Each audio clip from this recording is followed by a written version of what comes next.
Hello, I'm just reporting to you from Munich, where I'm on a layover on my way back home from a very interesting conference called the Mediterranean Life.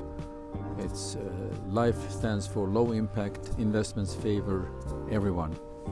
This is organized by the Mediterranean Tourism Forum, and this one is the 8th edition. Now, I've been going through these forums now for the past 5 years, and every year it's getting better and better. Now, why is that? Well, partly it's because the organizers are listening to the participants who are joining in, and also adjusting the format in line with time, what the requirements are for hospitality. So this year the format was there was an academia invited for 1 day sessions where they're looking at creating maybe research papers around certain topics that relates to hospitality and tourism, because the theme this year is life, as I maybe mentioned. Low impact investments favor everyone. So around this theme there will be a number of research papers being developed by university researchers, so that will be very, very interesting to see. During that day I joined one session which was presented by Dr. Frank Martela, who you may have heard of. He talks about what is the meaning of life, and or what he says may be meaning in life, which is more subjective. And so this was a 3-hour session, and the whole session started. He asked the audience to, for 20 seconds, think about what is one thing that makes your life more meaningful, and the idea was that you share with your neighbor that simple idea. So this came along then in a very interesting discussion. He basically also said that the Maslow hierarchy of needs is something that Maslow himself never wrote at the end, but now we are looking at a different thing. You're looking at one is what is the personal, which is very, very important, what might be cultural, and the number one thing, which is of course very important, is the relationship with your family, friends, God. It's meaning the quality, and this is something that is touching everyone. Of course you need warmth, you need food, you need safety. Those are very, very important part of life. But I think overall the conclusion in this that for many people, meaning in life is to make yourself meaningful to others, because that has quite a big consequence about how you feel. You have done something for somebody, and that creates also how you feel, you're happy about. But then the next day we had the actual forum, which was about the Mediterranean life, low impact investments favor everyone. And there were several panel discussions joined by, for instance, Angela Attard-Fenech. She's an executive of a group. There is Professor Jim Coleman, who's an economist with WSP. Also Frank Martela joined, the philosopher and author from Finland. And Don Andrea Chiucci, he's the coordinator of the Secretariat of the Pontifical Academy for Life in the Vatican. So they had a very overall discussion, talking about the similar topic about the meaning in life and how you can make yourself meaningful to others. We talked about another panel discussion dealt with travel boom powered by revenge, because of course the travel industry is experiencing a resurgence in revenge holidays with a strong earning anticipated for this year, meaning 2023. But the entire travel supply chain, including airlines and car rentals, hotels and restaurants, is under a strain with the negative experiences easily going viral. viral, meaning that this will be written in all kind of media. So this session delved into the political, economic, social, technological impacts on the travel industry, addressing the global economic trends.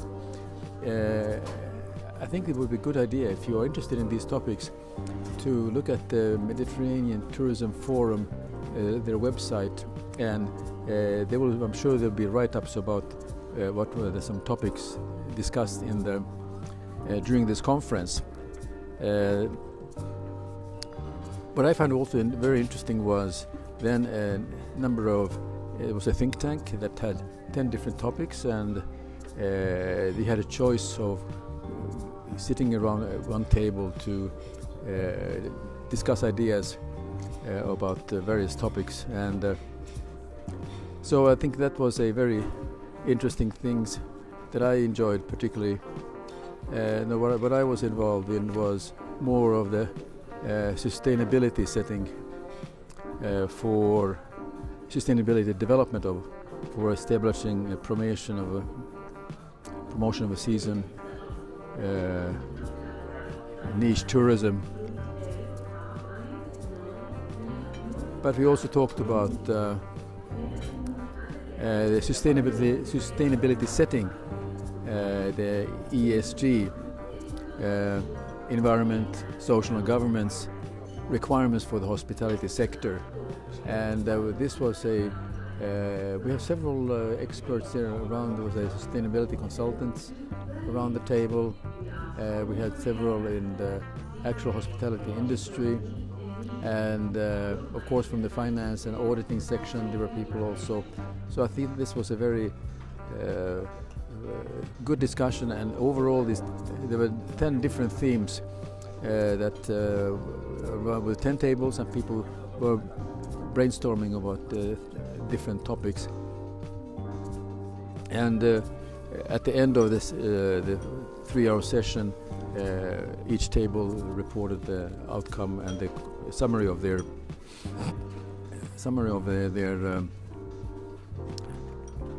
ideas.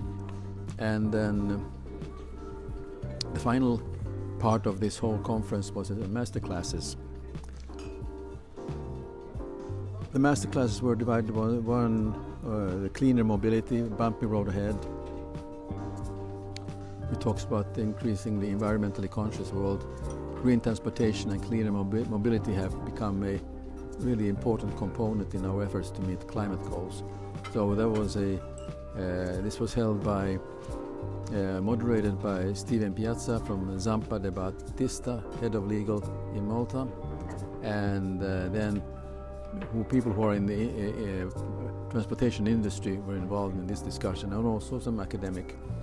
I was involved with a closer to my heart, I have to admit. This was a wine and gastronomy as a leading driver for quality restaurant experience. Now I was very lucky. I had a very good group of panelists, particularly experts in culinary and also experts in wine.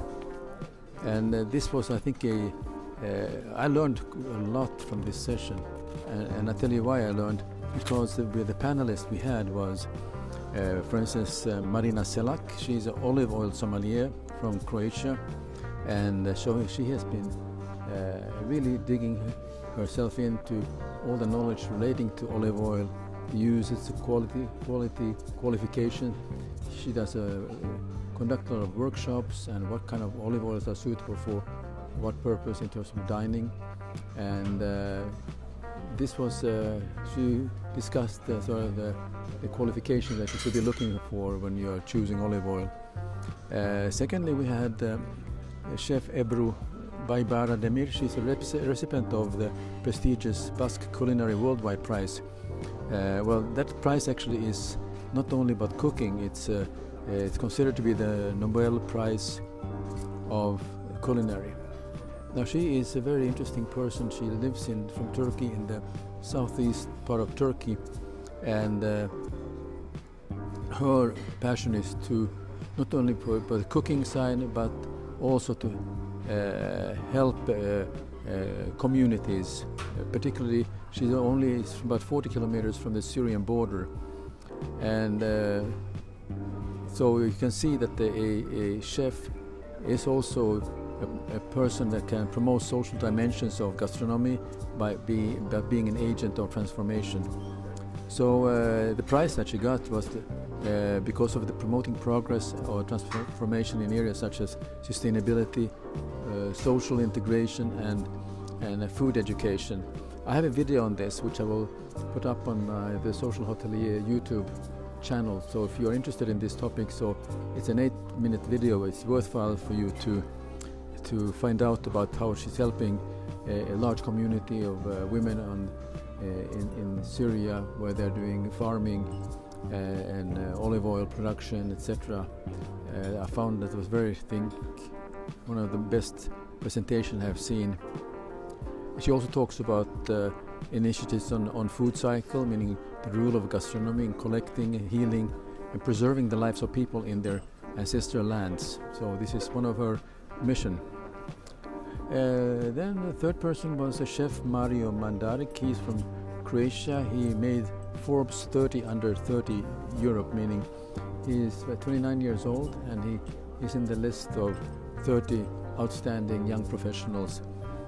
He's a chef in Zagreb, and the restaurant is called Noel, and it's a Michelin star restaurant with no waste. One of the things is that what made him actually very famous was while he was working in London.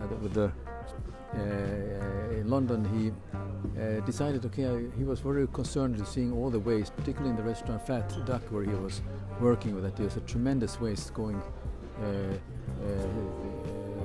through there, and so he, with his team of friends, he decided to contact all the restaurants and the key top restaurants in London to give them all the food that they cannot use, food products. And so you can get maybe 3 ducks, which would have been thrown away, and other products. And based on during the 3 days, all the food products that he received, he actually created a menu with his team and invited all the top chefs in London to have a dinner. And he didn't tell the source of the food products he used. And then they had a discussion during that day among the chefs about how to reduce waste. But at the end of the dinner, he revealed, what did you think of the menu? Everybody was raving, they thought it was fantastic. And he said, but you didn't know that I cooked, these are from food waste. This is the ingredient that would have been thrown away otherwise. So, and this kind of was a good lesson for everyone. Now, this campaign that he had actually got a lot of interest internationally, and that's how we ended up on the Forbes list. He's a passionate guy. I think he's involved with in Zagreb. He's a celebrity chef, in fact. He's 29 in doing these chef reality show competitions, and his restaurant called Noel. He's been 3 months only working in this restaurant. The restaurant has been around for 5 years, and so he's looking for bringing something of his passion into this restaurant through his style of cooking. And it's a tasting menu. It's a fixed price of €200, and it's doing very good, doing very well. And then we also had Aaron Rizzo. He's a senior lecturer at the Institute of Tourism Studies in Malta. He's an expert on wine and culinary, particularly on the wine area. He gave some ideas about how to use wine in your gastronomy, and what are the not just the basics of white for fish and red for meat, but more in detail. And then finally we had Carmelo Pagano. He's from Sicily, and he has created the first restaurant guide in Sicily. So I've gone through from every single village that has a restaurant and he has made a review and also included in his restaurant guide. And this restaurant guide is in that sense very interesting, because there are people traveling for that reason. They're planning their tour based on where they want to eat and where they want to experience. And now Sicily, people know about Sicily, of course, and there are certain things that are famous about the culinary in Sicily. But now this is taking a different level when you have a guide, tour guide booklet where you can then start to look at where you want to go. And they have several Michelin star rated restaurants in Sicily. The added dimension to this is that he's making a book about another big island which is not far away from Sicily, which is Malta. So Malta will also have its own restaurant tour guide book. So that basically is in how my 3 days in Malta went, and I will go into some very specific topics. I will, in my next episode here, I will talk about a little bit more into the think tank, and also have an interview with one of the sustainable consultants that joined our think tank group. So I hope you can join us, and if you like this kind of information, you will find them in Sam-Erik Privé podcast channel, where I just shared some daily lives and also things from my travel. So if you like this, just subscribe and tell your friends to join this discussion. So until next time, take care.